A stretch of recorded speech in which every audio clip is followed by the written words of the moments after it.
Well, now, tell me. Well, what's on your mind? I was thinking about what you said to me the other day. Which was what? Well, that the only way that Mary and Jack could reconcile their differences would be if someone locked them up together in a room and threw away the key. Yes. Isn't it a lovely thought? Well, Faith and I agree. Faith? Well, I repeated what you said to me. She took it quite literally. She thought it was a wonderful idea. And she immediately suggested that you should figure out a way to get Mary and Jack down to the storage room in the basement. My word. Of course, she is right. I mean, that place has all the conveniences and comforts of home. And you could lock up 2 mountain lions down there for a month, and nobody would know any difference. Now, Faith showed me the room. Well, now, it might not do for months. No, but long enough for them to work things through, huh? Without any distractions and any escape route and no meddling friends and relatives. Well, heaven save us all from meddlers. Yeah. What do you think? Well, it's madness, but at least there's a chance, and they don't seem to have much of a chance this way. Why don't we give it a go? You're on. Now, let's see. We're going to have to work out some few things here. They're going to need food, a pack of picnic, corned beef. Jack's crazy about my corned beef. Well, I don't think Jack's going to have much choice. And a couple of thermoses. Let's see, and some pillows. Blankets? Yes. Oh, we don't want them to get cold now, do we? And some wine. Oh, what about a small medical kit? Oh, yes. They just might need a couple of aspirin and a few Band-Aids. Oh, dear, dear, dear, dear, Yeah. dear. Now, the big question is, how do you think we're going to get them down there? Well, tomorrow's election day. Maybe Frank could think of a good excuse to get Jack over here. Do you think Frank will do it? Francis? Oh, there would be nothing that would please him more. Good. And I'll take care of Mary. Now, I have to think of a good excuse to get them each down to the cellar at different times, one Yeah. after the other. I think that the timing is going to be most important. Uh-huh. Because there's the other problem of John. Ooh. I'll test the water and see how this whole idea goes down. Maeve, I think you can find a way around John. Oh, Tom, I do believe you are the man my husband thinks you are. Well, here I am. I'm back, sweetheart. Ah. How are you, my lad? Fine, thanks, John. Yourself? Never better. Hey, why don't you have a beer? Hey, Charlie, get the... No, I'm on my way back to the hospital. I'll take a rain check. Anytime, my lad, anytime. Goodbye, Maeve. You... I'll call you. Okay, right. See you later. Fine lad, isn't he? Eh. What was going on here between you two?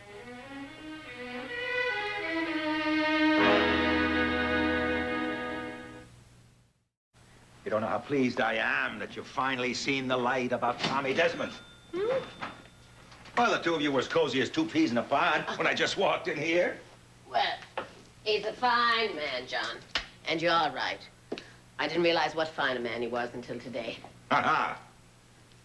Of course, I don't have to tell you that I told you so, huh? Oh, please, before you start, and I can see that you're going to start, let me also say that I don't think he's the right man for me. Annie, would you mind explaining that, please? If I must. Well, you just got through saying that you think he's a decent... splendid man, yes, and that he is. But he understands Mary. Yes, sometimes better than Mary understands herself. He's charming. He's good looking. All of that and more. He quotes Yeats. Oh, like my father himself. Listen, he loves her. I'm sure of that, sweetheart. Yes. I mean, don't you? Don't you think so? He loves her enough to realize that she's still in love with Jack, as Jack still loves her. What? I said he loves her enough to realize Yes, I know. I heard you. I was just hoping I hadn't. How can you believe that, huh? Because it's true, John. Anybody with half an eye in their head can look at Mary and see that she still wants Jack. After everything he's done to her and to his baby, I can understand her having a hard time adjusting to the annulment. I mean, I'd be surprised if she didn't, but that's pain. That's not love. Jack still loves her. He's as much as said so to me. Well, then he's lying. He's causing the same kind of trouble he did from the first day he walked in through that door. And what that maniac says and what he feels are 2 different things. That's right. That's exactly right. If you could just see the expression in his eyes when he talks about Mary. If you could see him look at his child, John, let me tell you about him and the baby. Look, sweetheart, if there's one thing I don't need, it's to be told how much Jack Finelli loves Mary and his baby or anyone else. The man is not capable of one single honest and genuine emotion. He has shown us how he feels about his wife and child and everybody else. The man's caused more pain in his family than I care to think about. Now, darling, if he's managed to get past your good heart again, then I'm sorry for you. Don't be sorry for me, John Ryan, and I'll thank you to keep your voice down. Just once in your life, you don't know what you're talking about. Well, just because I can't twist my mind to suit some childlike, stupid fantasy about the marvelous, wonderful Jack Finelli, I don't know what I'm talking about. No, you don't know what you're talking about. I know the heartache he's caused my daughter. I know the sleepless nights you've had. And I've seen the anger and the bitterness and the sarcasm pouring out of that man like beer out of a keg, and I don't want that for Mary. I don't see how you can push her back into that kind of a miserable marriage. Because I want to see her happy. Well, then, for heaven's sake, stop meddling in her life and let her and Tom get used to each other. Oh, never mind, John. Just never mind. Forget I mentioned Jack. I'll never mention his name to you again. Well, that would suit me just fine. Now, where do you think you'll go? I don't know. To Frank, to stuff envelopes, unless you think that's meddling in my children's lives. Oh. That Finelli. Be damned if I'll see him back in my daughter's life. And I don't care who hears me.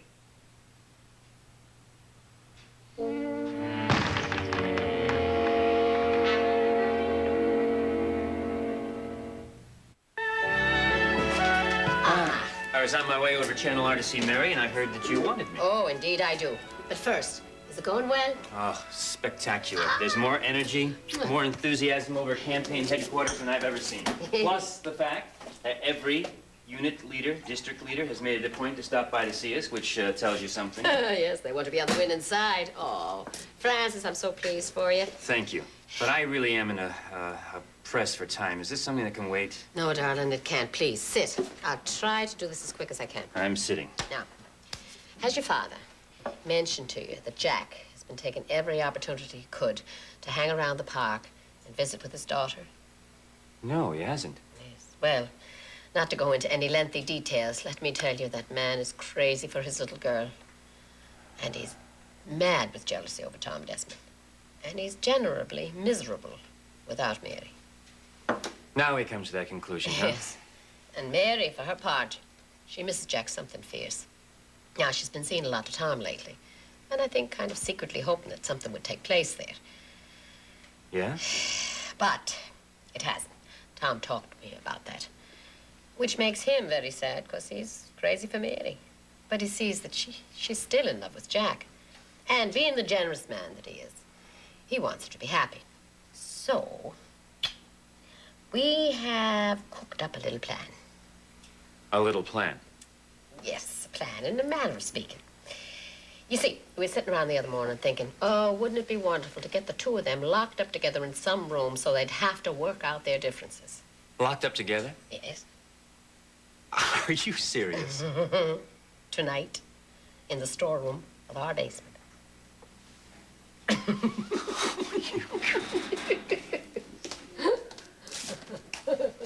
You close that door, nobody gets out.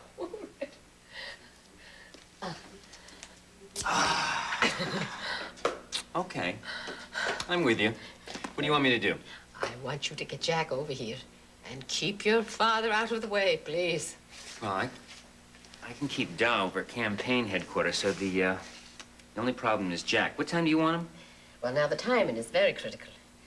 Tom has gotten Mary to agree to meet him here at 9 o'clock sharp. Now, if she shows up, hopefully on time, I can get her down in the basement, which means I want Jack to arrive exactly at 9:15. 9:15. On the button. Okay. Why don't I make a phone call and see what we can do, huh?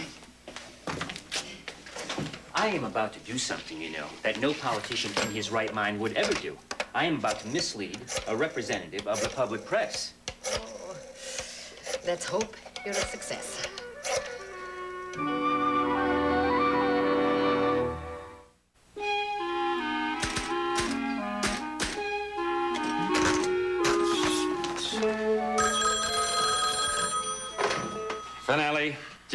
Frank.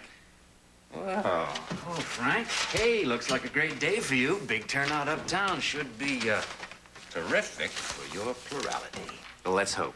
Let's hope. New mayor's gonna come in on your coattails. Hey, listen, I'm not even going to take that as a joke. Jack, what are you doing tonight about the early part of the evening? I thought I'd go around clubhouse, see the boys are taking it. Sounds like you've done that before. Well, it's sort of routine. The best story's gonna be in the results. Well, suppose I had something really terrific for you about the early part of the evening. Could you handle it? Maybe. How terrific is terrific? Well, I'm really going out on a limb on this one. It's dynamite. Must be the hospital strike, huh? The only news ready to break in Riverside. Inside stuff, huh? Well, let me put it this way, that if you miss out on this one, you could regret it for the rest of your life. Okay, you got me. All right, tell me where and when. Now, the timing is vital. I've got it set up this evening at Rhines, 9:15. No way. What do you mean, no way? I swear it. It's really worth it. Mary's here. I'll keep her busy. Not in Ryan's. Anywhere else. Jack, privacy is of the utmost importance. Now, if we're seen together away from Ryan's, it just won't work. Look, I understand how you feel, but I guarantee Da and Mary will not be in the bar.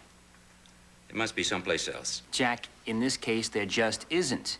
Now, I promise you, Da's gonna be over at your campaign headquarters, and I know what Mary's plans are. Huh? Big story, huh? Right, and I promise you, the only member of the family who'll be in the bar is my mother, and I'm sure you don't mind running into her. No. You could live to be 100 years old on this one. Okay, I buy it. Terrific. But only because you're one politician whose word I trust. You got me exclusive with Ray Woodard, and I assume that this one's even better. Right, and one important thing. Please, be on time. On the dot. Terrific. Is Frank around? Yeah, he's out in the kitchen, making a business call. Why don't we sit over here for a bit? Sure, fine. I need to get my head together anyway. Huh? I think I have done something dumb and ought to get out of it. Well, it's not your habit to do dumb things. What would that be? I told Tom I'd spend the evening with him. It seems to me I really ought to call him up and say I can't make it and stick with the family tonight. Oh, Mary, I wouldn't do that. Mother, it isn't fair to Tom, and it could give him the wrong impression. Oh, darling. There's no reason why the two of you can't be friends. I mean, and he was looking forward to this evening so much with you. Probably looking forward too much. Oh, darling. With all the excitement and all the people. No, come on now. It's not going to be like the two of you going off someplace alone. Mary, I was just on my way over to Channel R to see you. They told me at headquarters you were here. Well, I'm ready. Let's go do an interview. Sure. Francis, your sister here. She wants to cancel her date with Tom tonight and spend the rest of it with you. And, break the poor boy's heart as well, huh? Oh, that's just what I'm afraid of. Listen, Mary, I understand your concern, but I also know Tom. And it's my feeling... Well, let me ask you this. Don't you feel that it would be better to disengage gradually rather than to stand him up on such short notice? That makes sense. Okay, mind relieved. I'll meet him here at 9 o'clock as planned. Then I just won't see him for a while. Fine. So, let's go do my interview. Come on, Riverside's favorite son. We'll do it. Goodbye, Mom. Goodbye, love.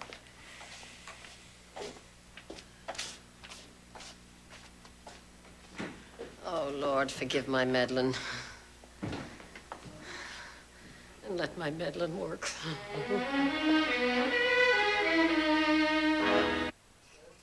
Well, there she is.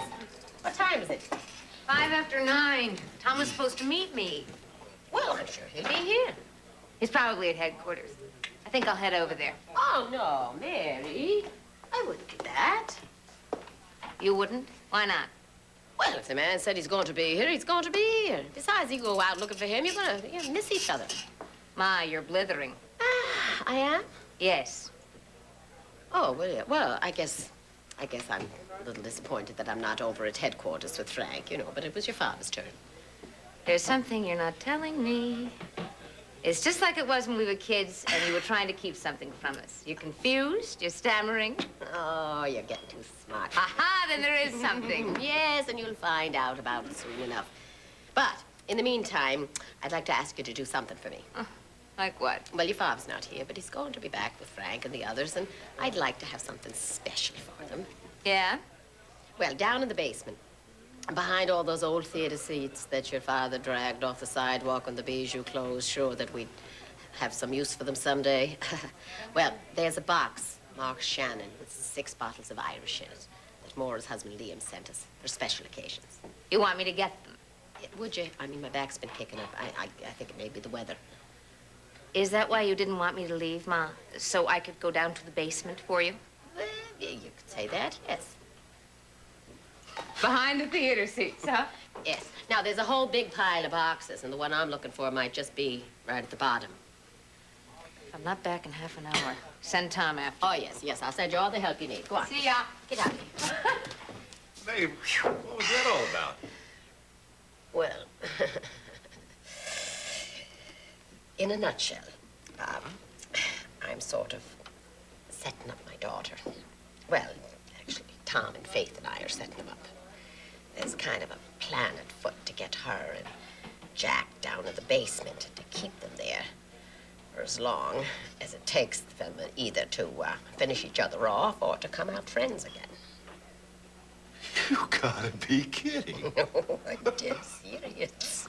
It's the craziest thing I've ever heard.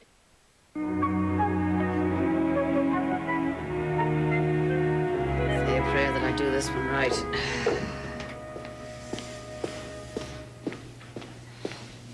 Jack! Don't be standing there in the draft, man. Come on in. You sure Johnny's not around? Mary, Desmond? Johnny called me from campaign headquarters not 3 minutes ago. And as for Mary, it's election night. Where do you think she'd be? And I haven't seen Tom Desmond since early this morning. Oh, by the way, did you catch Mary's interview with Frank on Channel R tonight? Yeah, it's pretty good. Pretty good, man. It was better than pretty good, if I do say so, being their mother. You know, sometimes it just amazes me that they're bright and energetic and photogenic, too. How you doing, Jack? How's it going? Not bad, Detective. How about you? Oh, pretty darn good, given the news from the clubhouse. Yeah, looks like old Frank's gonna clean up on this one. Uh-huh. Listen, either one of you have any idea what this interview is he has for me, huh? We do, but we're not free to discuss it. Yeah, I wouldn't ask Maeve. You might be putting her on the spot. Yeah. All I'm free to tell you is that it is an opportunity of a lifetime. Oh, yeah. And that Frank is very happy to be able to arrange it for you. Yeah, well, where is he anyway? He told me to be here at 9:15 sharp. Oh, don't fidget, man. He'll be here any minute. Yeah, I got some darn notes to give to him, messages and things. I won't mess up your interview. I just want to hand them to him and take off if I can find him. I suppose, Ryan's asleep, huh? Oh, yes, that troublesome tooth came through this morning. She was very relieved to go off to sleep right after supper. Jack, would you mind doing me a favor? Sure. I guess I mentioned that my back's been bothering me terrible lately. Yeah. Well, down in the basement, there's 6 bottles of Irish whiskey that my brother-in-law sent me for special occasions. And I just have the feeling that tonight's going to be very special for Francis. The only problem is that the carton that they're in is buried under half a dozen other things. And, well, with my back, if I can avoid lifting, I would like to. So could we leave Bob here to watch out for Frank? And would you just go down to the basement with me and help me take those things out? Okay, yeah. I mean, it won't take more than 3 minutes, I promise you. Bob, Yeah. when Francis comes, tell him where we are. Okay, great. Now, as long as I have you in my employ, would you be so good to take these cartons down with you, too? Because I've been trying to get them down there all day. There's blankets and pillows and a few other things. Yeah, well, I guess I can handle that, huh? Yes, well, you'll see what my problem is when you get down there.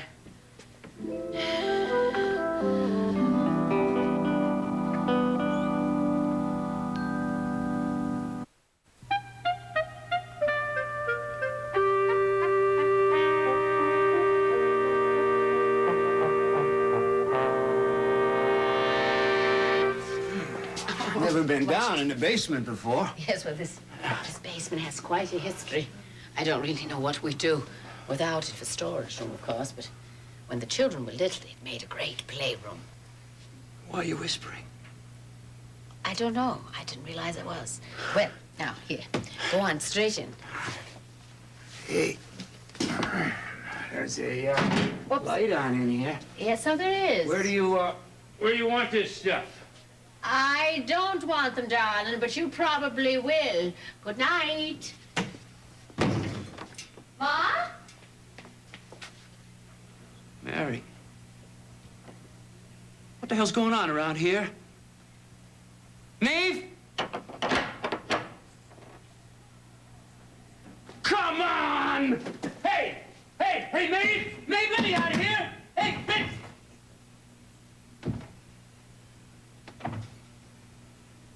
She locked us in.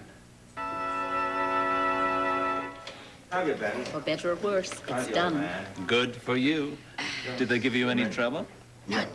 They went like lambs to the slaughter. Oh, my. I wonder why I said that. The timing was really the only part that worried me. Yes, well, Mary came a little past 9, and I sent her right down to the basement to hunt up 6 bottles of Irish whiskey, which I had spent the entire afternoon burying in the back of the storage room. Jack arrived 2 seconds later. I sent him down on the exact same excuse, and I closed the door behind them.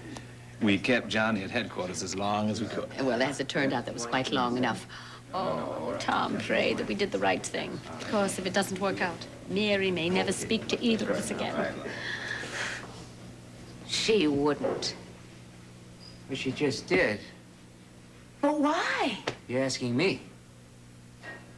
Listen, this your idea, some kind of joke? My idea? Mm-hmm.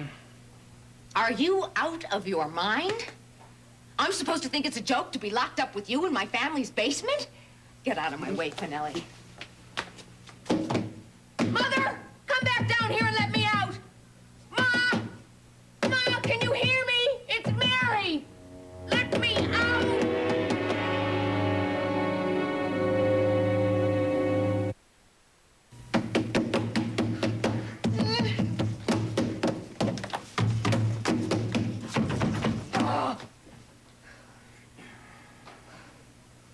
This is ridiculous. If she's upstairs, she can't hear a thing. She gone crazy or what? I don't know. Anything's possible. It's Frank. Where? No, not here. It's a setup. They're in this together. They're both crazy. Your whole damn family's crazy. What are you babbling about, Finelli? I get a call from Frank this morning. He tells me that he's got me the story of a lifetime. Gives me an exclusive, only I gotta do the interview at Ryan's, at 9:15 sharp. He promises me that neither you or Da are gonna be in the bar, right? I arrived right on time, no Frank, right? Maeve gives me a sad story about her back hurting her, and about, brings me down here for 6 bottles of Irish whiskey somewhere under the damn junk. She sent me down a few minutes before you got here for the same 6 bottles of Irish. Frank promised you a story, too? No. I was supposed to meet Tom at 9 o'clock. What's Desmond got to do with it? How do I know? What the hell do they think they're doing?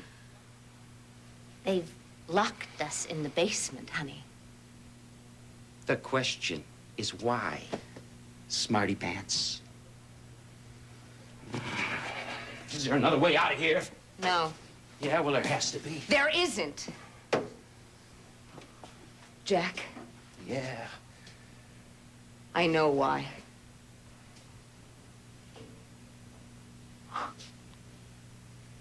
They're trying to get us together. What? They've decided we need to talk to one another. And if they lock us down here long enough, we'll work things out. Oh, you gotta be kidding. You... No. That's it. I know it. Look. Look at this. Look at all this stuff. Cheese, fruit, bread, wine. How long they planning to keep us here? Days, weeks, who knows? Ah, that's impossible. I mean it, Mary. Well, it's illegal. I mean, Frank's not that stupid. I mean, he'd get real trouble monkeying around like that. And why would Tom Terrific Desmond want to bring the two of us together again, huh? Unless you put him up to it. Me? Yeah, maybe you haven't given up after all, huh? Oh, maybe there's still a hope in that girlish bosom of yours that your errant husband will see the error of his ways. You are not my husband. You have divorced me. You have annulled me. You don't want me anymore. And the only hope I have, as far as you're concerned, is once we're out of here, I never have to see your face again. Is that clear? Perfectly. Perfectly clear. Thank you. Too bad you can't explain it to the know-it-all Ryans. All right, it is crazy. And I still can't believe they actually did it. But the fact remains that they care enough about me to try and get me what they think I want. When was the last time somebody cared enough about you to inconvenience themselves, Finelli? Themselves.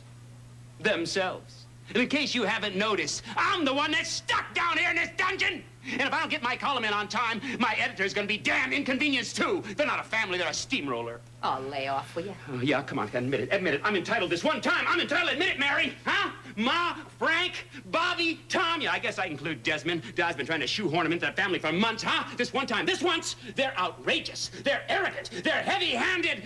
They're all pig-headed Irish. Oh, I want to hit you. I want to hit you so bad my teeth hurt. Go ahead. And give you an excuse to break my neck? Not on your life. Aw, come on, Mary, come on. Just admit it. Say it just once, Mary, out loud. You'll feel so good, huh? The Ryans are wrong! You are the biggest fool on the face of this earth.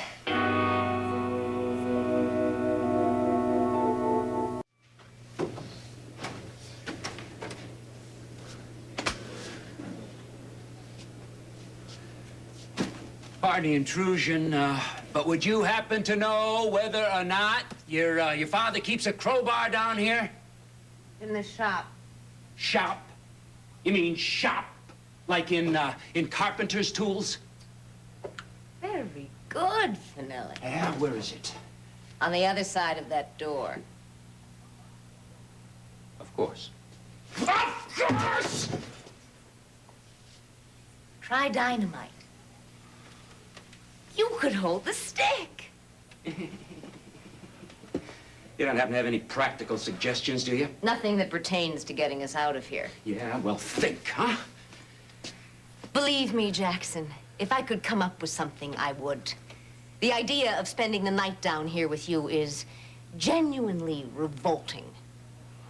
And they thought if we had an opportunity to talk, we'd get back together again.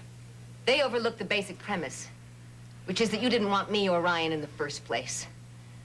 Not all the talk in the world can change that, can it?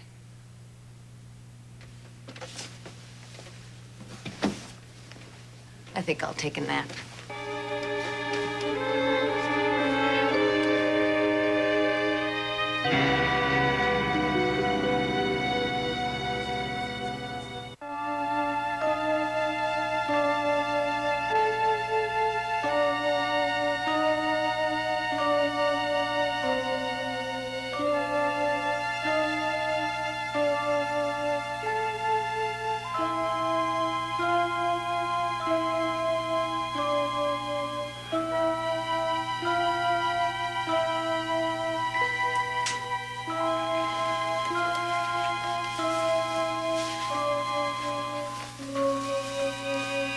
Oh, what am I, crazy?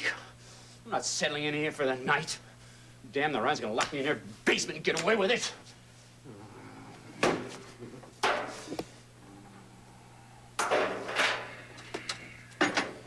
Stop that.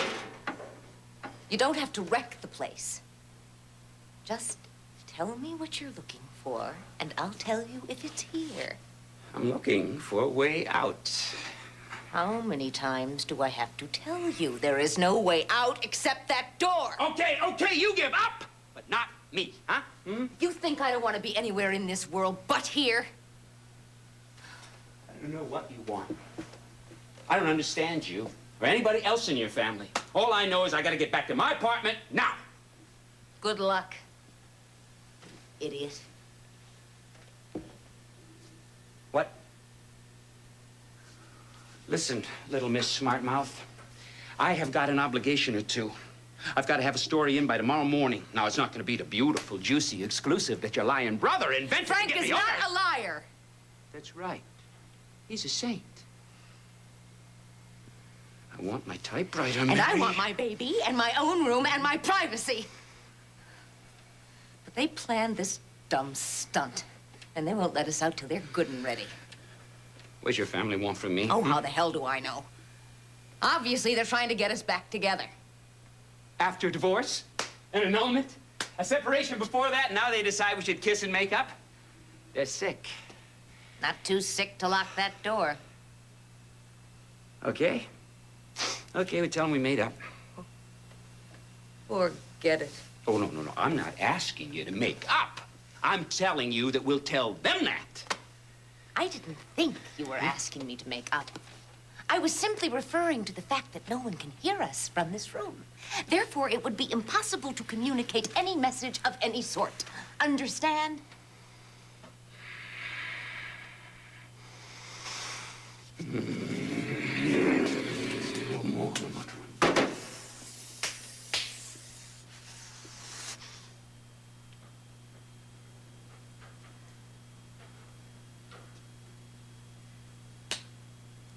I understand that you're about as ingenious as a brick.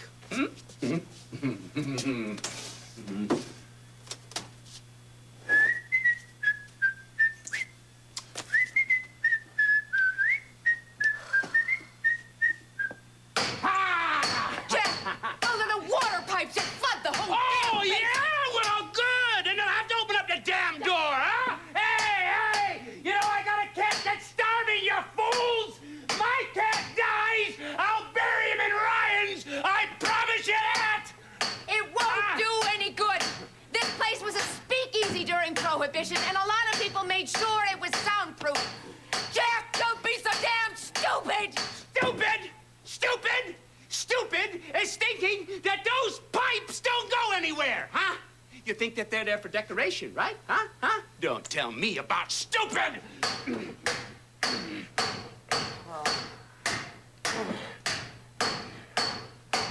To the winner and still champion, Francis Michael Ryan. The city council never had it so good. Drink to that. Wait, Wait, listen. Hold it, just a second. Listen. Where on earth could that be coming from?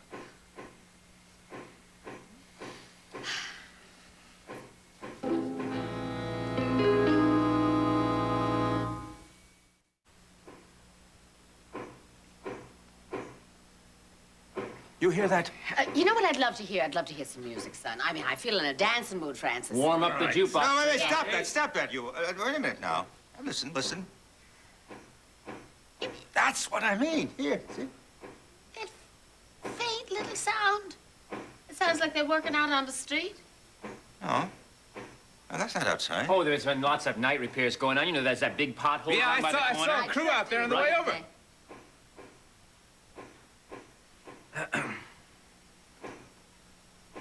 No, that's not outside. John, no, we're celebrating here tonight. I mean, it's the election, and your son has gotten the greatest plurality ever. Now, you're not going to go dashing around tapping on radiators and closing windows, are you, because you hear a funny little noise? Oh, no, lady. This isn't funny. It's coming from inside, and it could mean trouble. Oh, God, if he gets down to the basement, he'll know for sure. Listen, Don, if you are worried, I'm game to go upstairs and look around with you. What I think we should do first is like to go outside, take a walk down the block, and see if there's something going on in the street. Huh? Okay? Yeah, well, that makes sense. Good, come on. Oh, no. No, that's coming from down there. John! I know what it is. There's no danger. There's no use in going downstairs. What are you talking about? Well, it was an idea we had, Tom and I, really, about Mary and Jack loving each other and needing some time to Maeve, work it out. what is this? Mary and Jack are downstairs in the storage room, locked in. You did this? some help. From? Tom, as I said, Frank, Faith in her way, Bob even. My God, it's a conspiracy! Oh, John, it's no such thing. Dear, all we're doing is we're trying to get a bridge between these two people. They love each other so much. It's only their pride and their pain that's standing in their way. You! Always preaching at me not to meddle in Mary's private life. Always making me swear I wouldn't open my mouth to tell her the right man for her. Oh, John mustn't interfere. But it's perfectly all right for Maeve to lock my daughter up with a madman. Oh, there's Finelli down there, breaking up my basement, probably beating up on my daughter. Woman, are you crazy? John. Let me down Wait, there. Doc, listen. Do you hear anything now? No. No. They're okay. Your basement's okay. Da, Mary is not okay. She's been miserable for the last several months. Now they have to have this talk. They have to resolve it. Now, maybe they're not going to come back up here engaged again, but at least Mary isn't going to spend the rest of her life wondering what might have happened if they allowed themselves a real confrontation. Oh, man, her whole marriage was one long confrontation, fight after fight after fight, and here you are, hoping to push them back together to have another one. Man, she'll never talk to you again. She'll never forgive you, nor you neither. Oh, Tommy. John, she's still in love with him. This isn't going to be just another fight because neither of them can walk out. Look, I was the one who set it up. Well, you were wrong. It's primitive.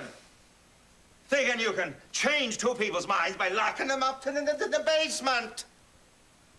I want my daughter out of there. Now, come on, Da, please. You know what I think?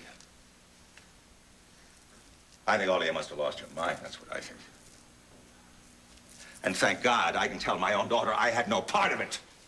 John, I didn't try to keep it from you. I tried to tell you yesterday. You said no such thing. I did. Do you remember my saying that Jack and Mary should reconcile? Well, that was a conversation yesterday, remember?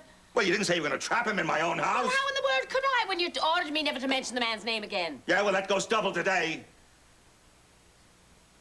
All right. All right. All these you can play your little game. But you'll be mighty sorry.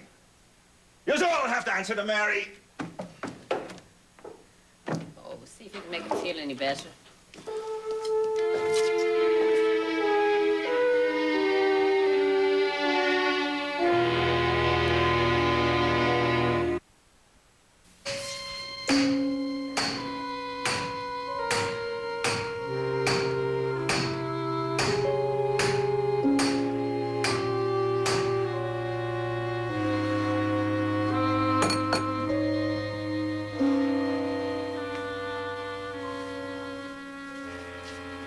Give up? Oh. Thirsty. Guess she figured we just curl up on a blanket, have a nice, cozy picnic, huh? Who figured? Your mother. Don't you talk about my mother. She's the best friend you've got. Yeah, well, she's the one who dreamed up this torture. Want some? Oh, what'd you say about picnics? The bottle is open. Now, you want some or not? No. Good.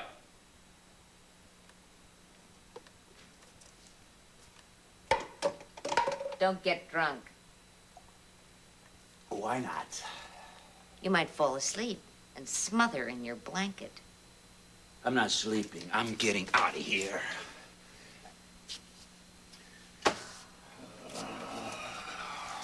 Don't blame Ma for this.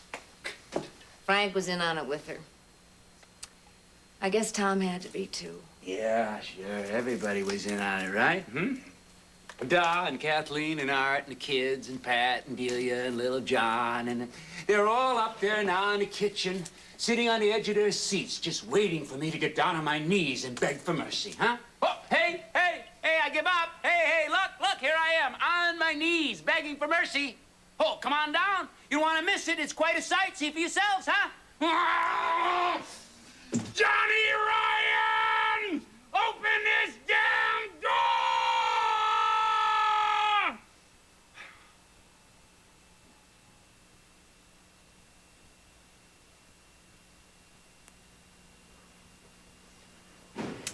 Somehow, I doubt Da likes having us here. If he even knows. He knows. Unless he's deaf.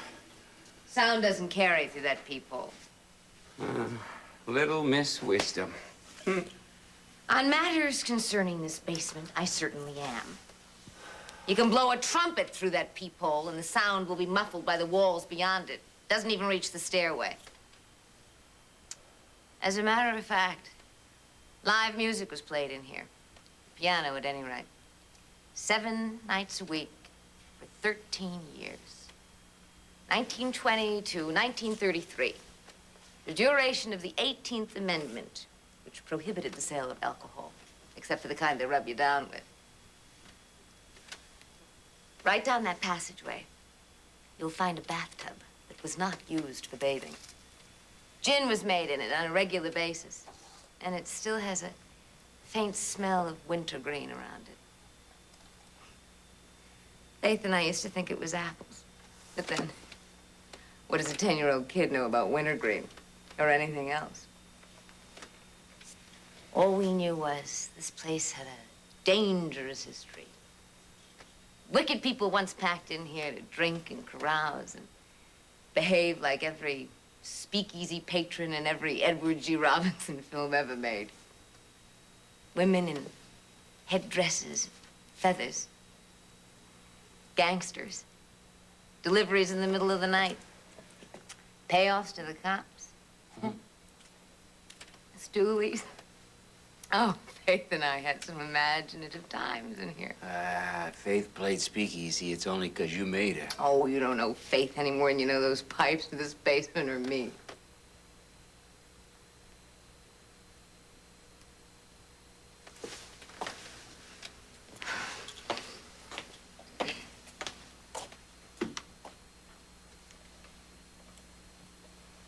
Tom out there? What'd you mean before when you said that Desmond helped lock us in? I think he did, that's all. How's your weekend? Marvelous. I'm glad. Oh, I'm sorry you got such rotten taste in men, but I mean, otherwise, I'm glad you had fun. Damn right I had fun. You're a great one to talk about rotten taste, Finelli. Oh, was it indelicate of me to bring up the subject of your amours? Oh, no. It was more like revolting. Who I spend my weekends with is none of your business. Oh, God knows that's true. Only half the reason I left you was that you get wise and find the kind of husband you need. You know, I gotta be a little disappointed when you glom onto a nothing like Tom Desmond. How dare you criticize any man I'm seeing after your affair with that McKee woman? I mean, talk about cheap and sleazy. Martha's a damn fine woman. We did not have an affair. You don't know what we had. She was undressed when I walked in the room. That ought to tell me something. Yeah, well, what does that prove? You hop in a sack with Desmond every time he changes his shirt?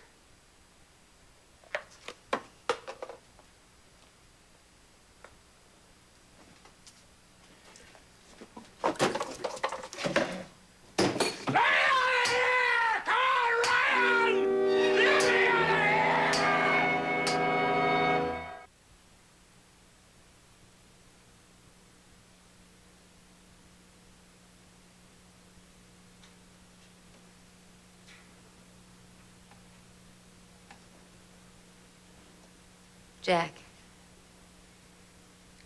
just to keep the facts straight, I should tell you that Tom and I are not lovers.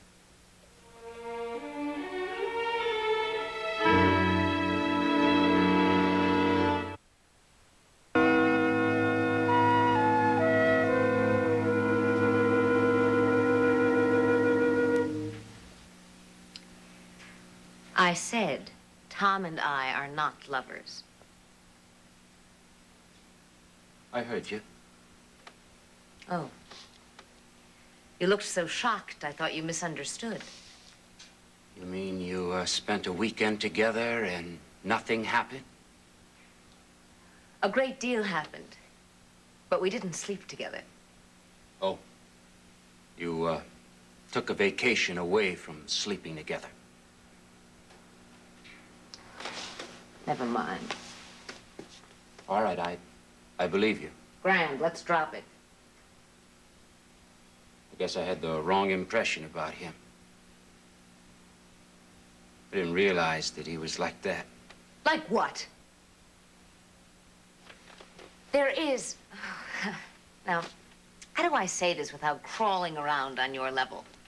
An intense physical attraction between Tom and me. If bodies were all that's involved, I'm sure we'd be having a grand old time in bed together. Frequently.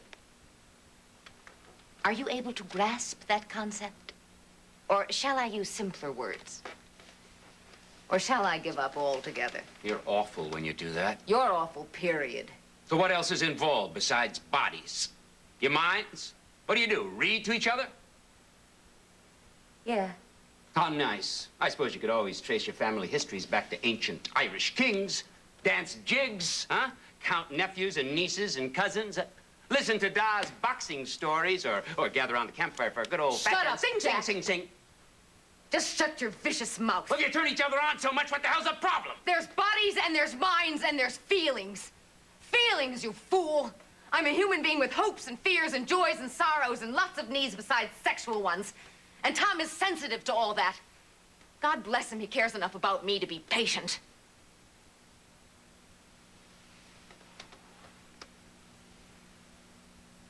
How long are you gonna make him wait?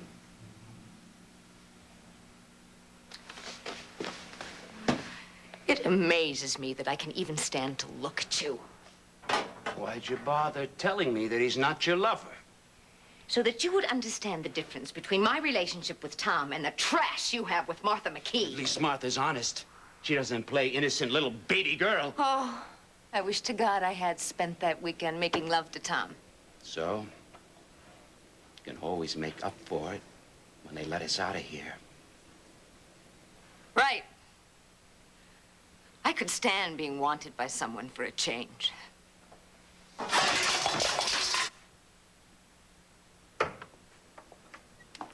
John, what are you up to out here? Look, I was just listening. I wasn't bothering them. Then there was this big crash. I mean, didn't you... Look, just to be on the safe side, I'm going to go down there and see if I can... No, let them be. Well, far be it from me to interfere with your insanity. I'm going to bed. Good. I'll be up in a little.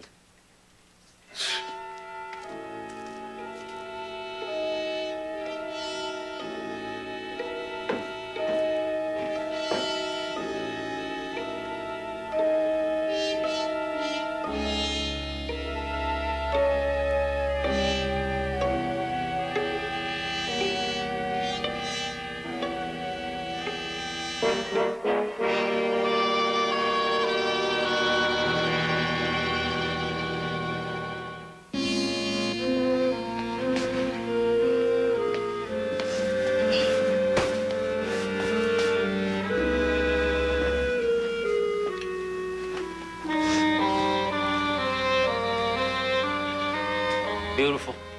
Beautiful performance. Why don't you stack up some furniture between us, huh? Any furniture I could move, I would throw at you. And I'm the one who didn't want you. Oh. Don't start turning things around just because I'm dying to get away from you now. Don't you dare try to change what happened between us in this last year. You wanted to get rid of me. A situation that you created. I created. And you still don't see? How did I create it? I mean, how did I force you to push me out of your life? Come on. Tell me how you've rationalized your total rejection of me into my rejection of you. Please. I can't wait to hear it. You didn't want the man that I am. You wanted to change me into the man that you need. On the first day that we were married. The first day we were married was spent on a plane, and then a boat, and then in bed. We more or less cruised the entire Mississippi in bed. Now, who was I changing you into then? The captain? Oh, come on, knock it off. That's I'm asking you a question. How did I go about altering your personality while I was possessed by this ridiculous notion that you were the man of my dreams? Was I crazy? Is that the way you've worked it out? The honeymoon was good, but it ended rather abruptly, if you recall. You ended it. Your brother was unhappy, and you had to run to hold his hand, huh? 2 lousy days we gave up, and you have never forgiven me. Well, that's it right there.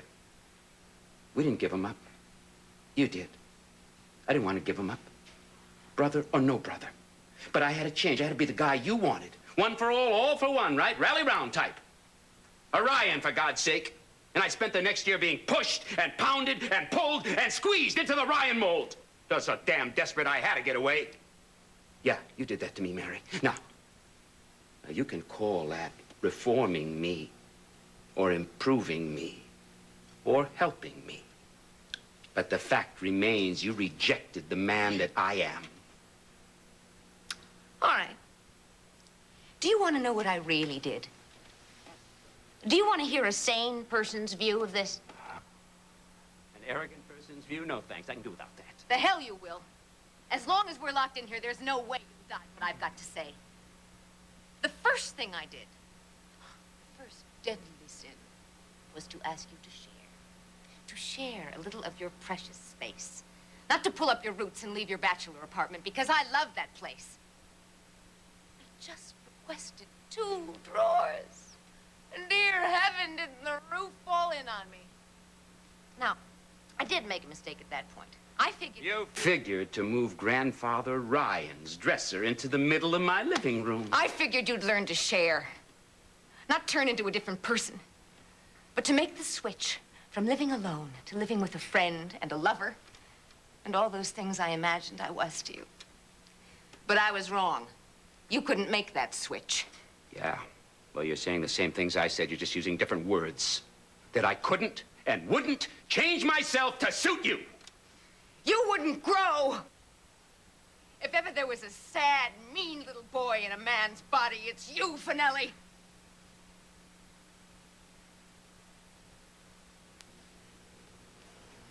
You through screaming? No! I want to tell you something about my family.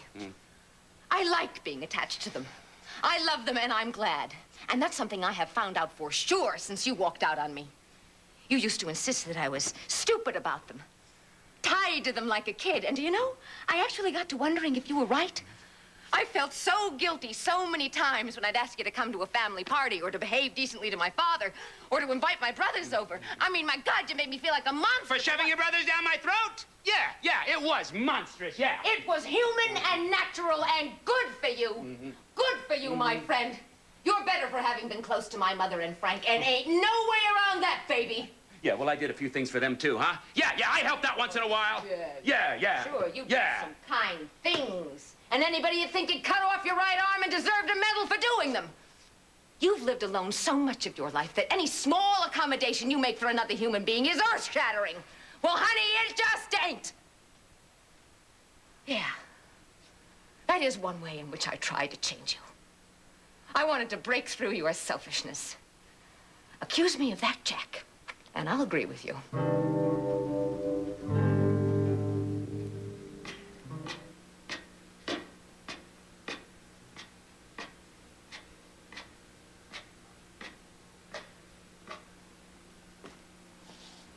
John. What have you done, John Ryan? Well, I was, listening. That's all, I was just listening. Want to know something, lady? Things don't look so hot for your side.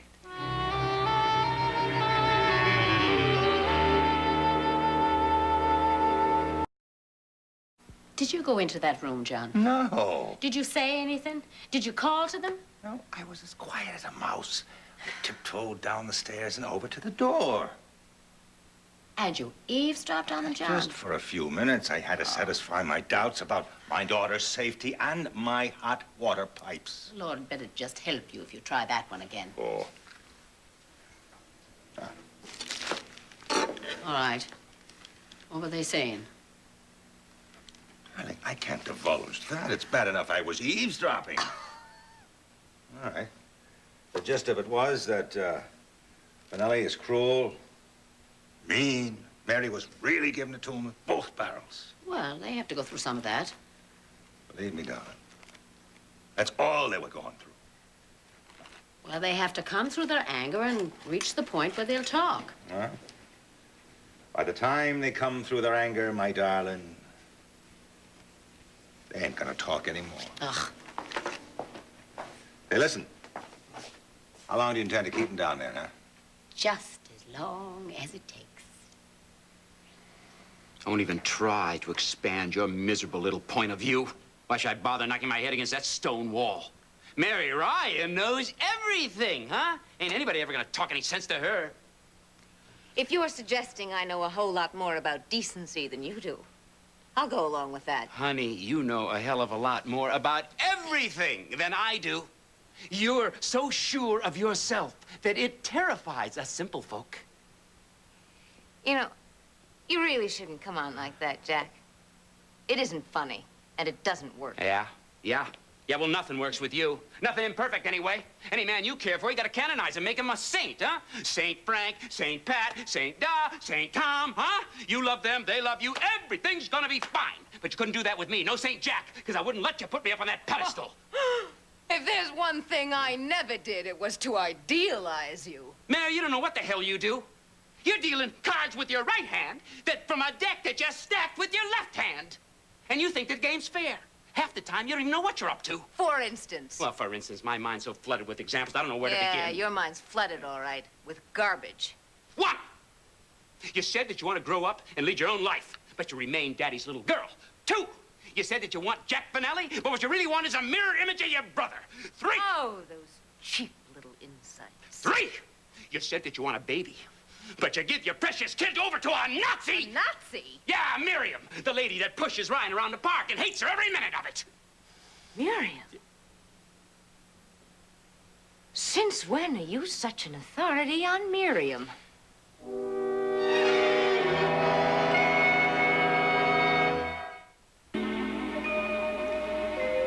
What do you know about Miriam?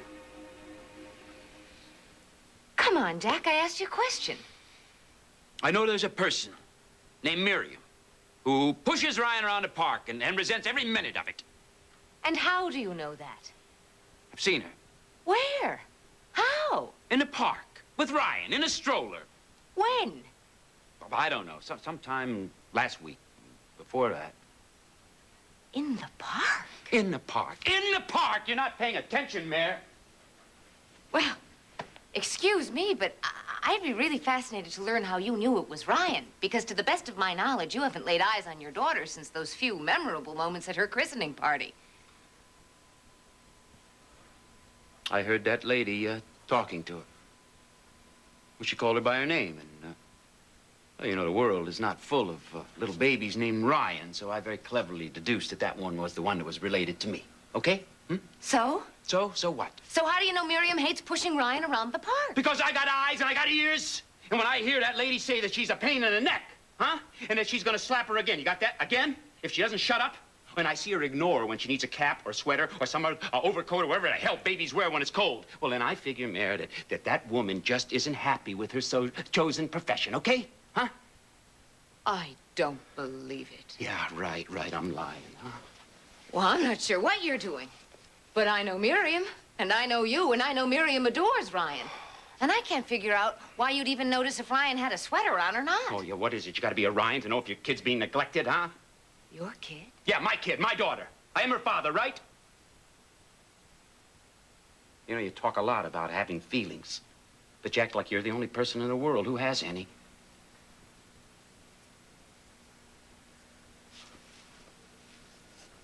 I have not, until this moment, been aware that you had any feelings for Ryan at all. Jack, how long has this been going on? Just hold it. Just hold it right there, that's all. Just don't jump to any conclusions, okay? I could have come to you earlier with this, but I was afraid you just take it and run with it, that's all.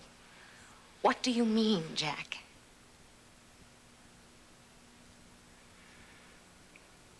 I mean that, I've seen Miriam in action, and I question whether Miriam should be taking care of any baby, much less Ryan. I have an interest in the situation because I am, like it or not, Ryan's father. I got to know her a little, and I care about her. So if I know something that you don't know about her welfare, then I have to share it with you.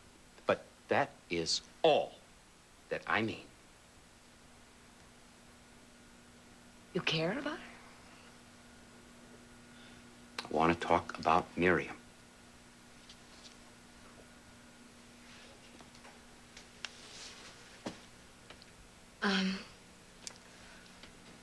Miriam's first job when she was 16 was babysitting for the Coleridges. I've known her practically since I can remember. When Edmund was born, Jill called Miriam in Alabama and begged her to come and help her take care of Edmund. I trust her completely, Jack. I mean, I don't know what you saw or what you heard, but I'm sure there's an explanation. And I'm perfectly willing to check it out, okay? Okay.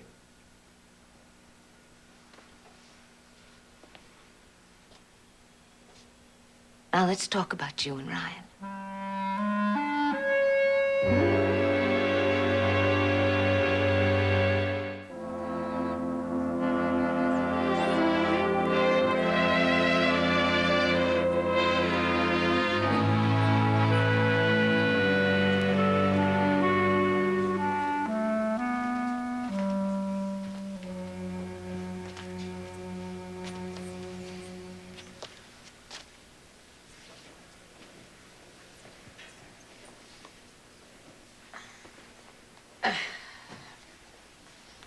You want me to check on the kids? No, thank you. I have. Surprised to see you turning in. It's been a long day. And Jack and Mary's not going anywhere. If that's what you mean. Lady, if you had any idea of what's going on down in that cellar. John, don't. Madness. Ah, call it anything you wish. Only it's done, and I want to see it through. See it through to what? Suppose they murder each other. Have you ever thought of that? John, please, let's try not to be any more foolish than we can help. That he's got the disposition of a pit viper. And you tried to tell me, or Tom, or even Jumbo, for that matter, that he isn't violent by nature and unpredictable. And you add to that Mary's temper, and what you got going for you down there, lady, is a potential disaster. Jack is never going to hurt Mary. He loves her much too much for that. I'm sorry, I didn't quite hear you, Jack. Would never hurt Mary? Physically, John, physically. Well, how do you know that? Huh? Please, John, don't get me started. I know that they're all right. I mean, they've been furious with each other before, and Jack has never as much as laid a hand on her in anger. I'd have known about it. And Mary's not 10 years old, you know. She won't feel the least bit constrained to give him a good kick in the shins if the argument's not going her way. Well, I wouldn't make book on it. Well, you are wrong. Unthinkable as that may seem. You didn't hear what was going on between them from behind that door. No, I did not. Here's the truck. Childish thing to do.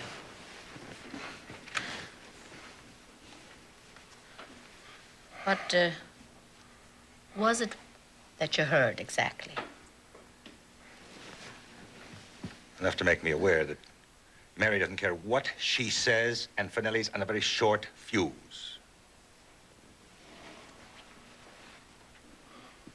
Of course, if you don't think there's anything to worry about. John, I didn't say quite that. It's just that I can't imagine Jack doing any harm to anyone. Of course, the thing is, he's been walking around for days, working up a terrible lather about the baby. And Mary and Tom going away together, there's no doubt about it. He was angry. John. What is it, lady? I think I will go in and look at the babes. And then go downstairs. Just to be sure, you know. Lady, while you're at it, what would you think of unlocking the door, huh? How'd I know how I was going to react? I mean, I don't know from babies. Seems to me that she's special. I mean, she's a very interesting person. She is special. She's extraordinary. Understand that I haven't seen her much, and I don't have anything to compare with. Oh, sure. Yeah. And I do regret that I don't know her better. Well, would you like to make some kind of arrangements to see her more often?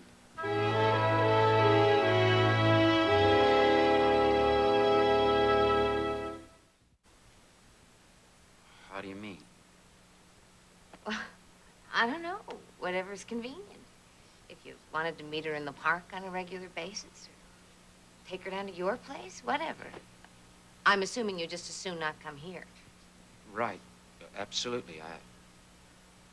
The only problem with taking Ryan down to my place is, what would I do with her? Well, I mean, she's got to eat and be changed and all that, and what does she eat, anyhow?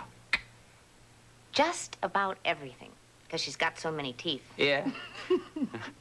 Ma says she has more teeth than any 6-month-old person in her experience. Well, you're kidding.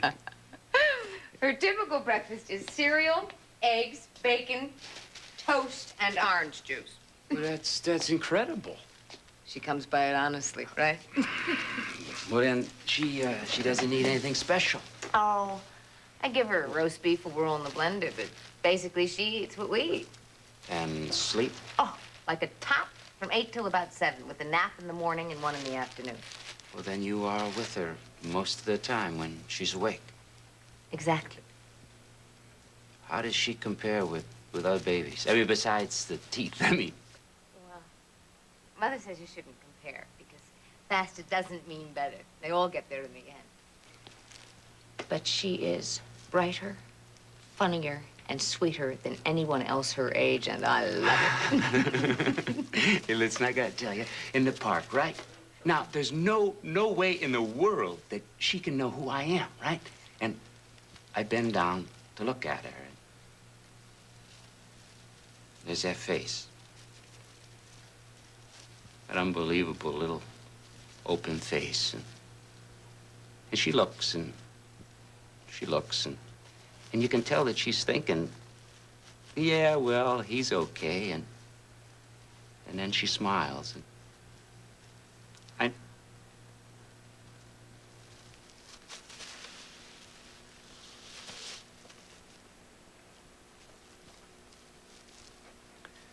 she really has a very lovely smile. Yes, she does. And I think she knows it. No kidding. Oh, Jack, she knows so much. I mean, I keep thinking there's this sweet, funny, wise person inside a baby's little body. And she gets so impatient when her hands or her feet won't do what she wants them to do. Tell me all about her. I mean everything. Start from the beginnings. With the delivery.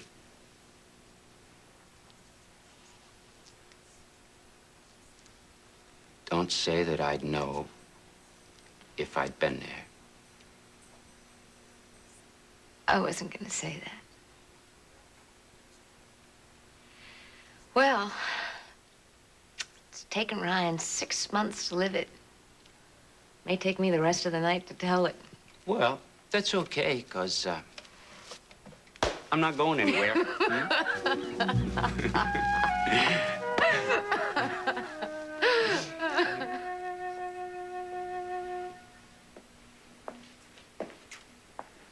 Well, what's going on down there? Well, it looks to me as if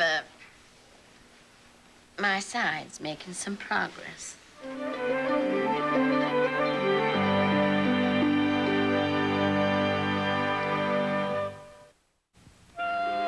And did I tell you about her airplane act?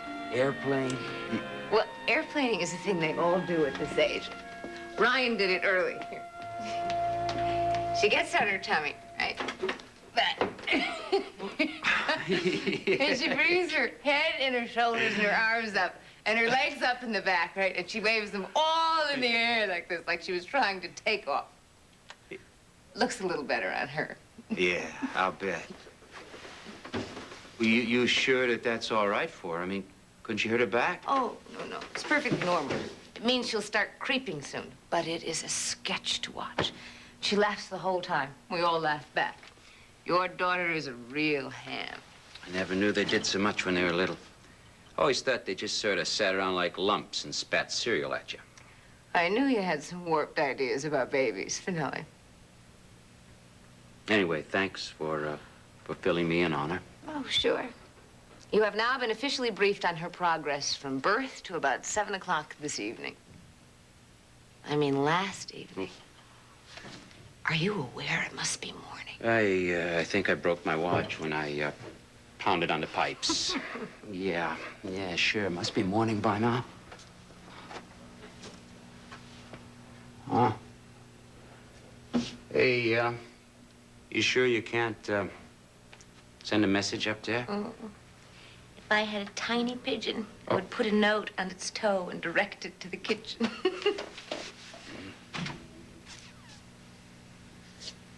You never did answer my question, Jack. You want to spend some time with Ryan? Alone, you mean?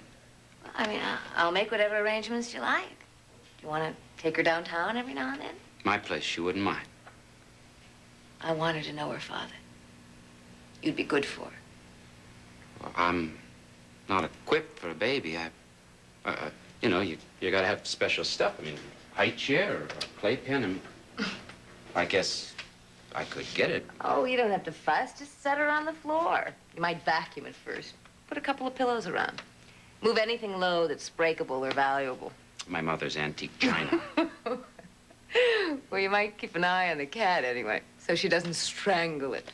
With love, of course. That's all there is to it. What do you say?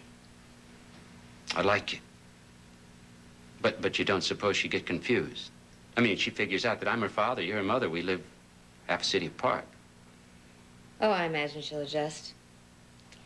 Kids sometimes understand these things better than grown-ups. Yeah. Well, if I do it, I mean, I want to do it right. I mean, I just wouldn't dump her down on the floor and scatter a couple of pillows. I'd rig out a space for her, and then she could have some of her things there, and maybe she'd have something special that she'd only have at her at my place. Such as? Well, maybe, electric train. Huh? Yeah, train. Yeah, when I was at the Good Shepherd, one of the big department stores would always bring down a electric train and set it up. You know, Christmas time, be nice to the orphans. And, well, they'd set it up for a couple days, and then they'd take it back. Oh, terrific. Yeah, well, it was terrific while it lasted. I mean, it was really fancy. A lot of tracks and tunnels, all kinds of stuff. Of course, they wouldn't let us touch it, play with it, but I remember sitting there and watching it go. All right, I'm not kidding now. It had a milk car, okay? It had a milk car. It used to stop at this platform, and doors would open up, and a little guy would come out, and he'd unload milk cans on the platform. I'm not kidding.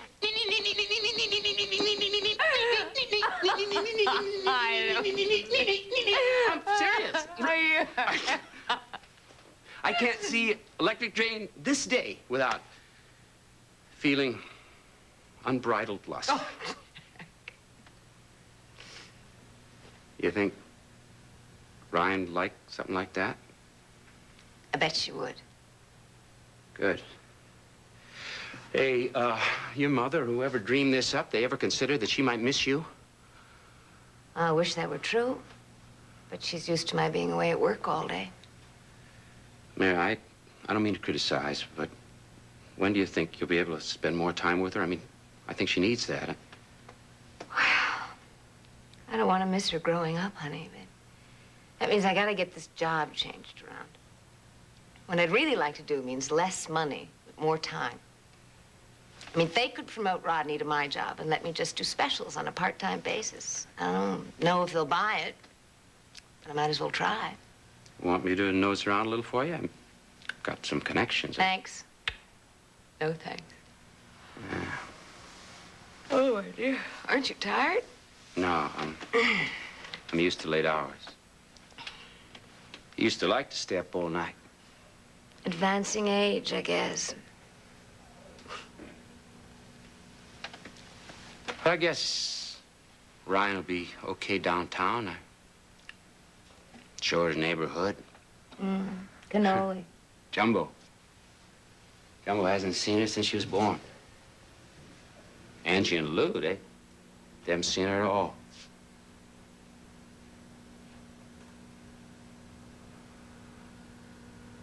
Mayor? You, feel a null?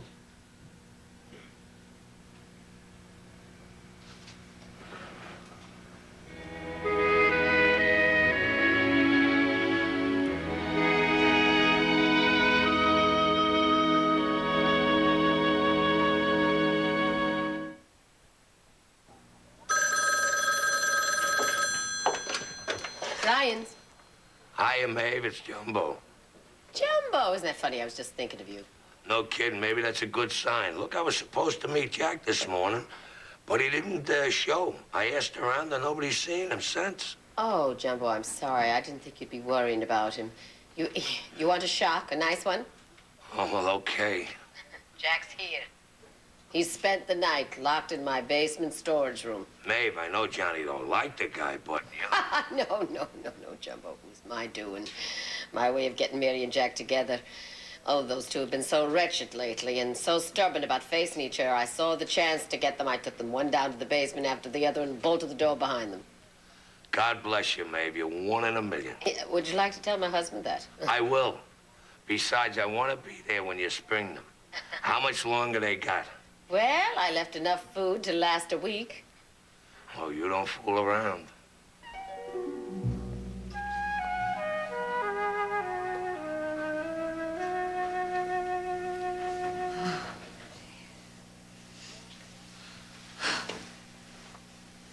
Jack? Jack?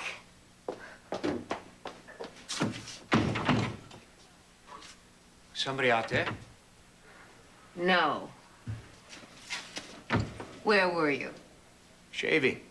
Well, your mother thought of everything. There's a sink out back. Well, you think I busted out of here and left you behind? I just woke up and didn't know what was going on for a second. I didn't mean to scare you. You didn't. I'm fine. Come on. Let's have some breakfast.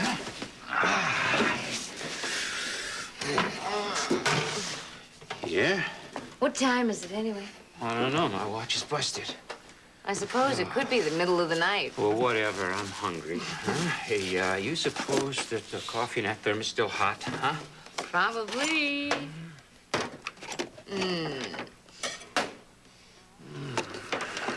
How'd you sleep? All right. You? I didn't. I, was thinking instead. Oh, you mean about a way to get out of here? Partly.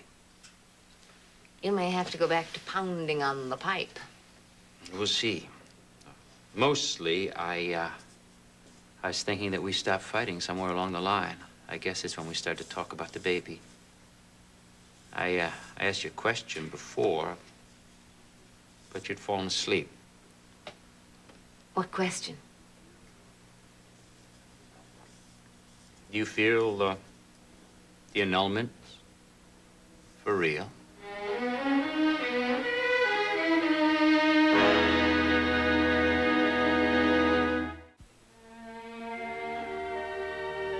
That's a hard question. Well, not really. I just asked you how you feel about the annulments.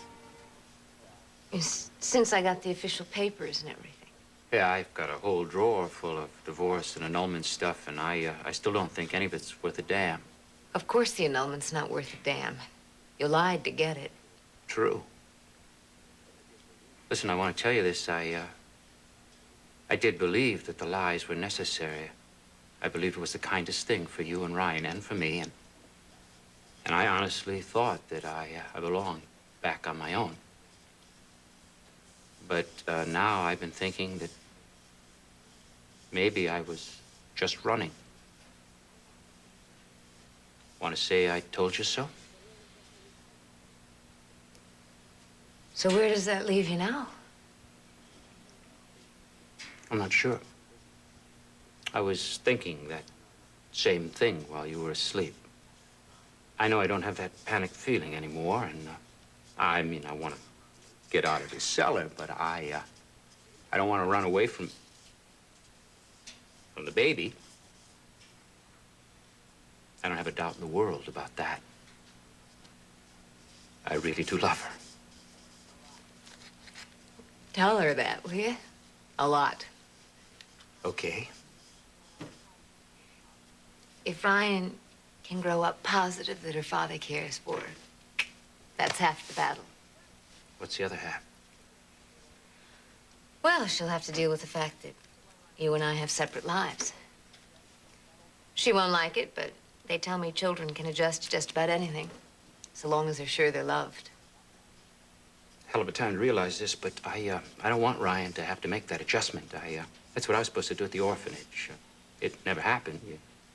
You just get mad and unhappy, and it lasts forever. And I can't have Ryan turn out like me. Well, she isn't an orphan, Jack. She'll have me and my family uptown, and you and whoever downtown.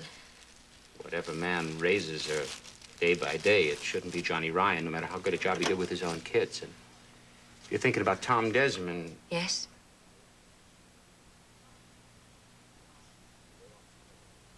I'm way off the subject. I started to tell you that I thought last spring that I had to be back by myself, that I had to try to get control of my life again, my apartment, my work, my time. Your friends? Yeah. It isn't working out.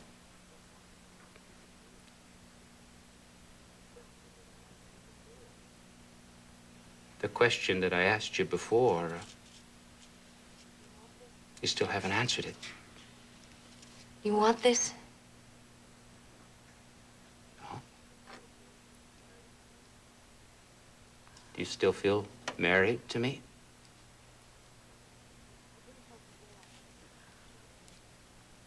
I can't help the way I am. You know how I am. There is a bond that's still there, yes. But it's something sad and painful. And I'm hoping to deal with it in time. Until finally it's gone. I don't want to hurt you anymore. But I have to finish saying this. All right. I still feel married to you. I still love you. I guess it's too late, but you should know I want you back. You and Ryan.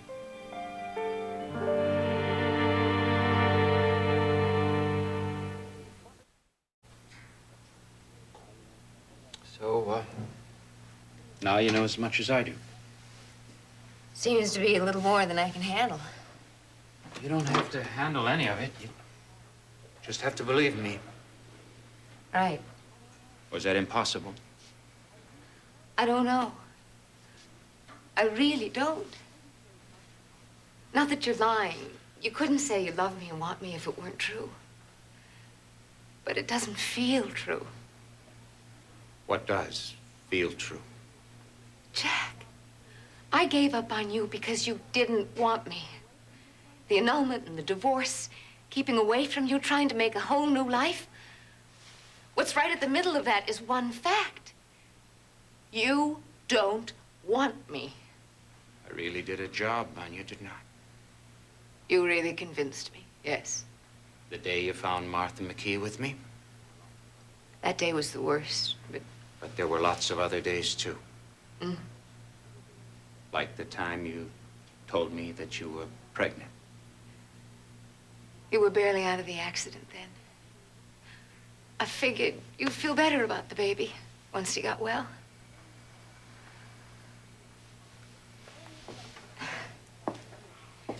During the pregnancy, I had this idea that you just needed some privacy and peace. No more crowding for my family, or for me, with my middle getting bigger and bigger every day. So I tried to give you lots of space. Love you from a distance, make you feel secure enough so that you could be relaxed and reached out to me. And the thing is, I couldn't carry it off, Jack. I found some reason for dropping in on you once a week or so, which was dumb, because all you ever did was kick me out, Jack. Every time I went to you, you told me to get out. Go away. My God. Do you have any idea how that hurt? I think so. The day you got out of the hospital after the corrective surgery, just before Ryan was born. Oh, I was hoping like crazy that day. We'd be lovers again. We'd be parents. We'd be a cozy little family. So I ran all the way downtown and cleaned the apartment and made a meal.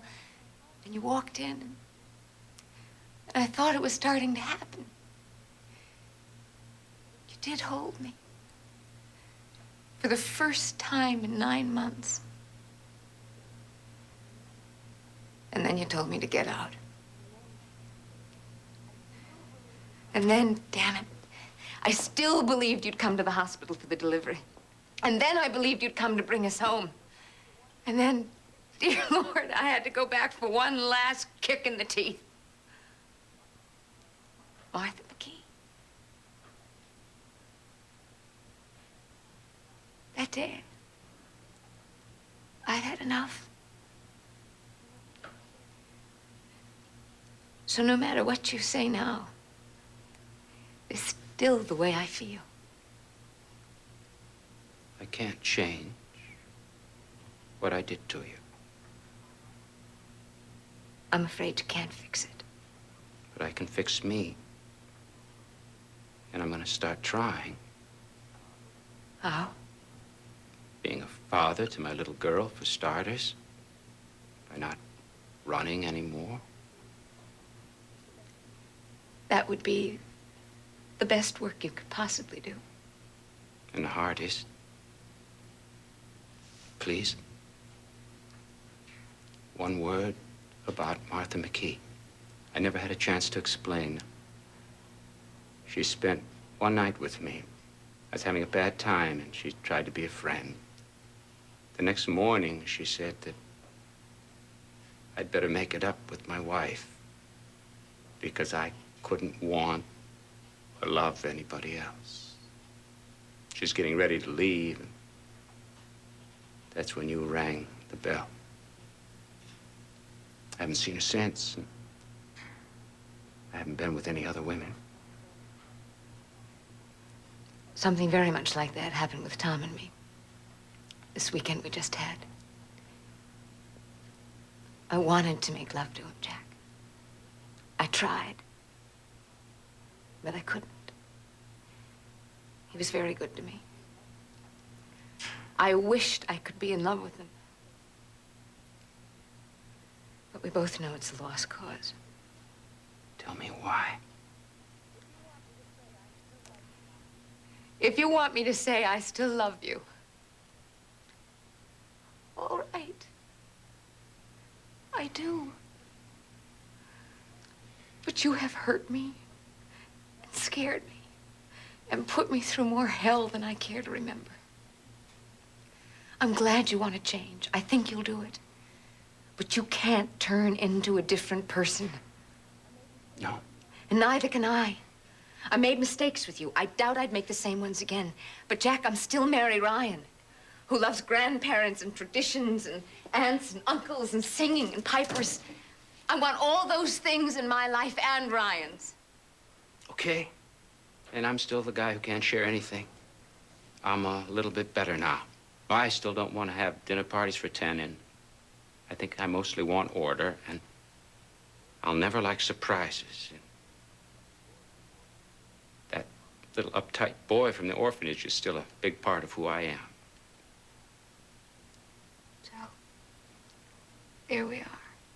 With the same problems we've always had, huh? Sounds like it to me. Mm-mm. There's a big difference.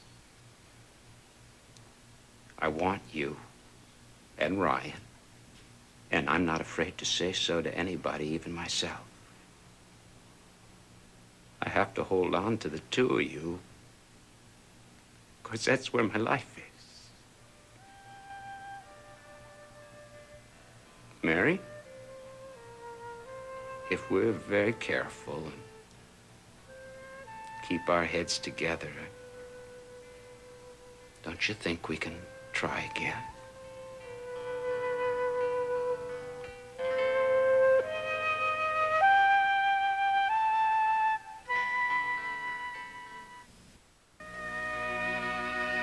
Mary? You look like I said something awful. I'm sorry. It isn't awful. You don't have to decide to pack your bags and leave with me the minute they open that door. Just tell me if you feel there's a chance. A chance we could really be married and happy at the same time? Happier than we are apart. Yeah.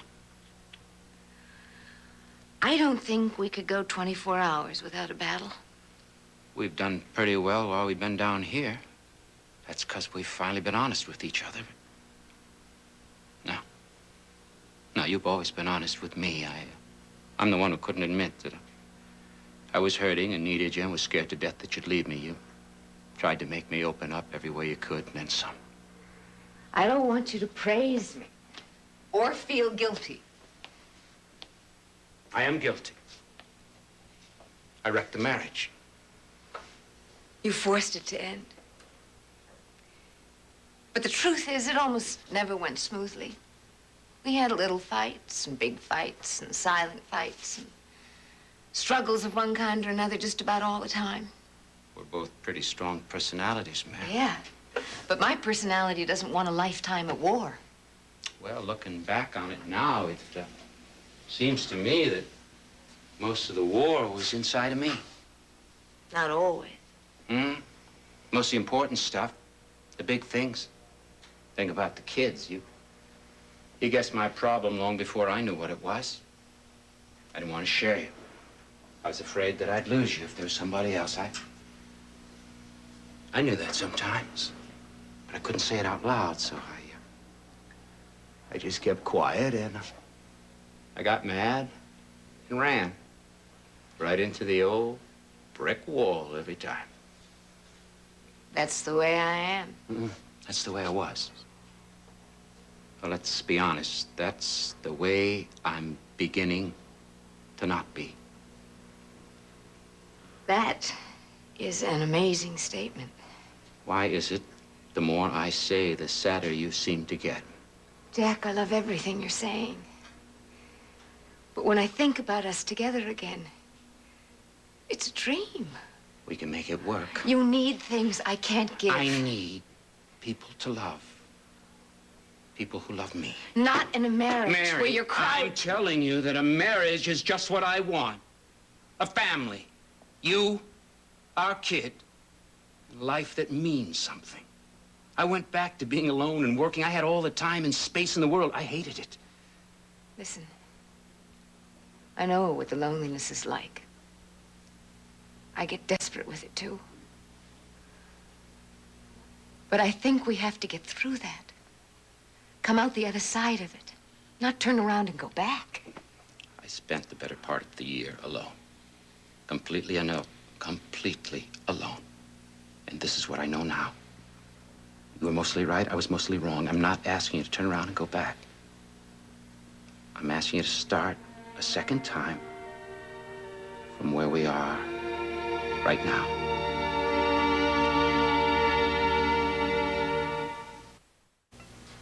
Just consider coming back to me. We can leave it at that for now. Oh, I want to say yes. But I have to use my head. Can't you do both? I'm not sure. Because I've hurt you too much? Jack, it was a painful, miserable time all around for both of us. You feel mellow now because it's just you and me, the situation you've always liked. But you won't feel mellow outside when other people start getting in the way. Can you see yourself when my father starts to put a little pressure on you? Well, I couldn't live with him. Not in the same house, but I could see him a couple times a week, visit, and be pleasant, maybe even friendly, depending on how he is. At best, he would be cold as stone. Hard part will be sharing the baby with you. I'll do my damnedest, because Ryan should have grandparents, especially as she should have your mother. I love your mother. That's not plain fair. Sorry. She loves you, too. Look, I can't promise that I can manage Johnny right every time. But I do promise that I'll keep the chip off my shoulder. Everything's gonna be okay with your father. Doubt you'd have to see him more than once a week anyway. Oh, I am doing exactly what I don't want to do. Jack, we can't go over the hang-ups we had and one by one and just eliminate them by talking about them. I can't go through that again. I'd be crazy to leave here carrying 4,000 promises and all kinds of hopes back down to Weehawken Street. I don't want to fall flat on my face. I've been there and I don't like the way it feels. And I never, never want to go through that again. Me or Ryan. You love me? Yes. You want Ryan to love me? Of course. I'm afraid Of what? that you don't really want us. That you think you do now, but deep down. Deep down, I love you. How can I convince you of that? You want me to move up to Riverside? I'll do that. You can't give up the apartment. I can't give up you. I'm serious. I mean, if you want a period of courtship to be sure that I really want you, okay, then you can stay here with your folks and I'll get a place nearby and we can start like that. That would be awfully silly. It'd be a beginning. I'll do anything to begin again. Tell me what you want. I don't know. If we do try again, it should be at Weehawken Street. Mary.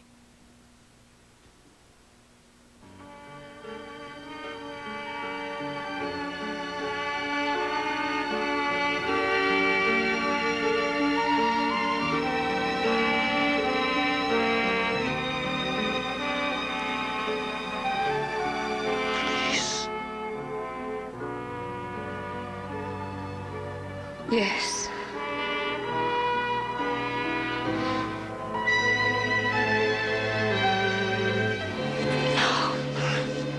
Let's go home.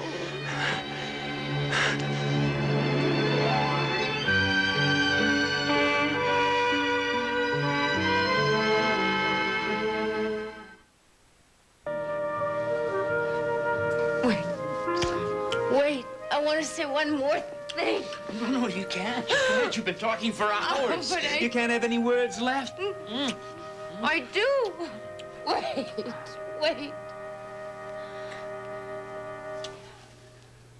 I want you to know that I understand how difficult it was for you to do this. To lay it all out and take the chance I might say no. You did it a couple of times. Only only difference is I did say no. Don't.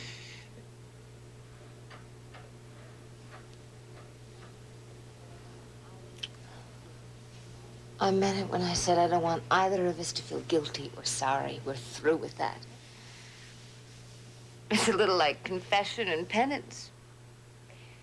We don't worry about the failures. Let's just get on with the business of trying. Sounds good to me. Anyway, my love, I know it wasn't easy. And you're the one who saved us, because I don't think I could have tried. At least not for a while. When you told me that you wanted it over, and I knew that you meant it, that's when I got most scared. I only wanted to stop hurting. I wanted to be free of you, and I couldn't make that happen. And then I wanted to be in love with Tom, and I couldn't make that happen either. Will you be nice to him? He's been so good to me. I'll try, Mary. But I have to tell you that 5 minutes with Desmond, I turned into Benny Bodini on the docks. Oh, I mean, for 14 years, he was so mean, nobody would sit down next to him to eat lunch. I'll sit down next to you and eat lunch. Speaking of which, I feel... No. You just had breakfast or dinner or whatever the hell time it is. Oh, all right. Oh, Jack. Feels so good to be happy. Who do you think really set this up, huh? Ma. And Tom obviously had a part in it. Frank. Mm-hmm. I bless them all.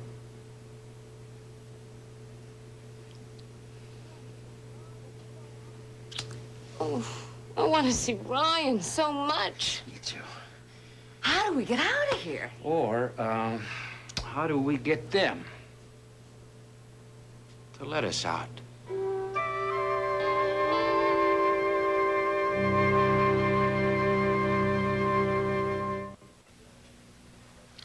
know, I know it takes Giovanni a long time to make up his mind about anything.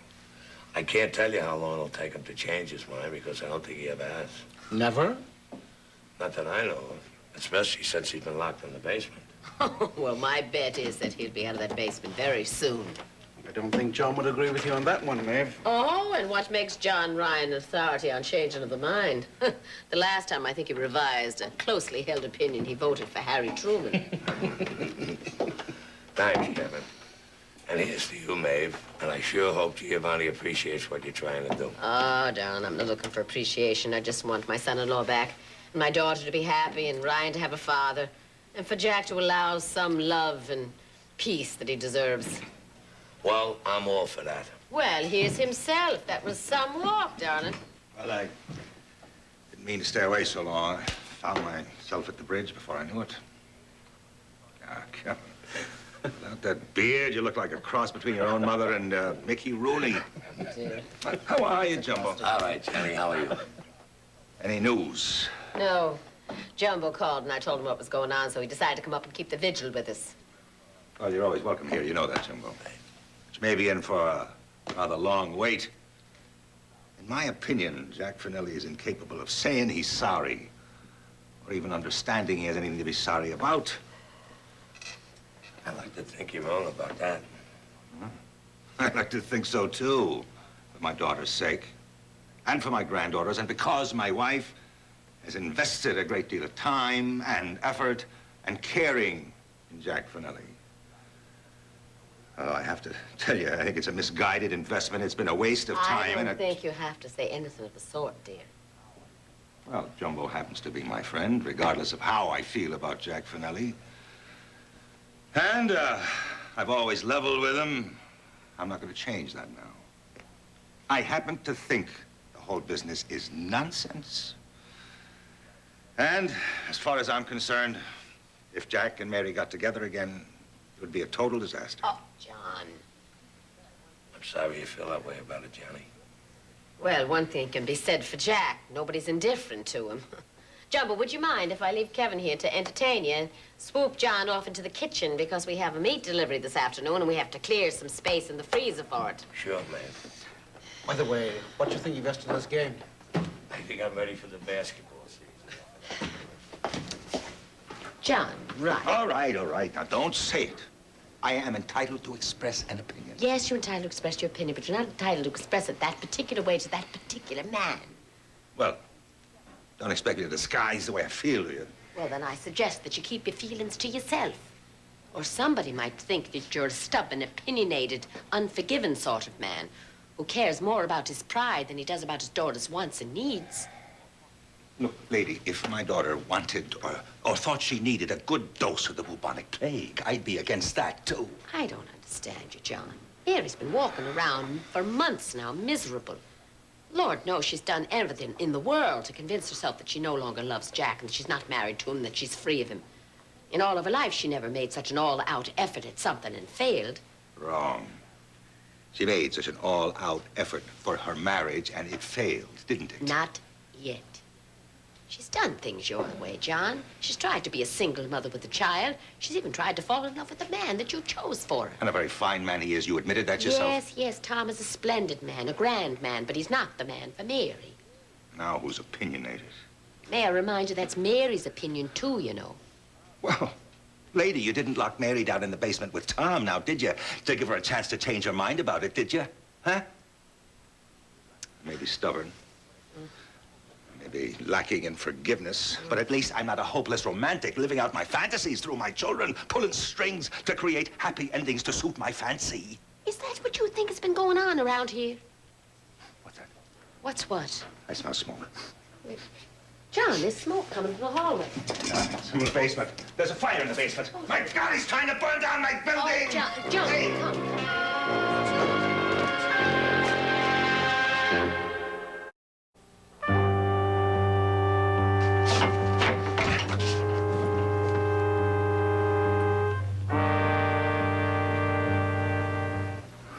Merciful mother.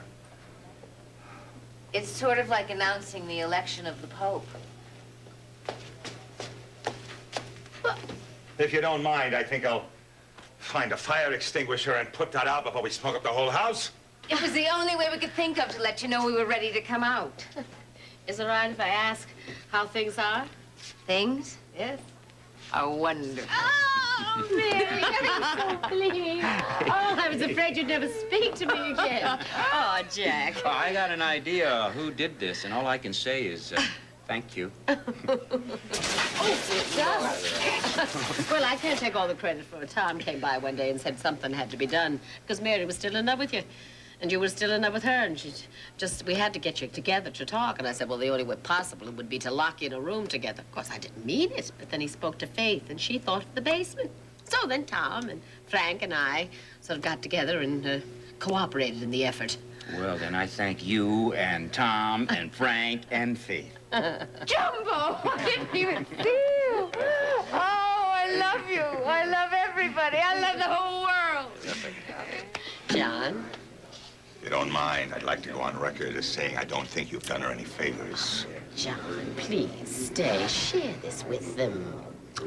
On the theory that if you can't say anything good, don't say anything at all, I'm going upstairs. Ma, what would you have done if it hadn't worked? Well, Tom and I were thinking of taking a boat to Ireland. I'm glad it's not necessary. Would you like to see your daughter, sir? Oh. I really would. Oh, she's grown since the last time. 16 years. Oh. 16 months. What, hours? It seems like...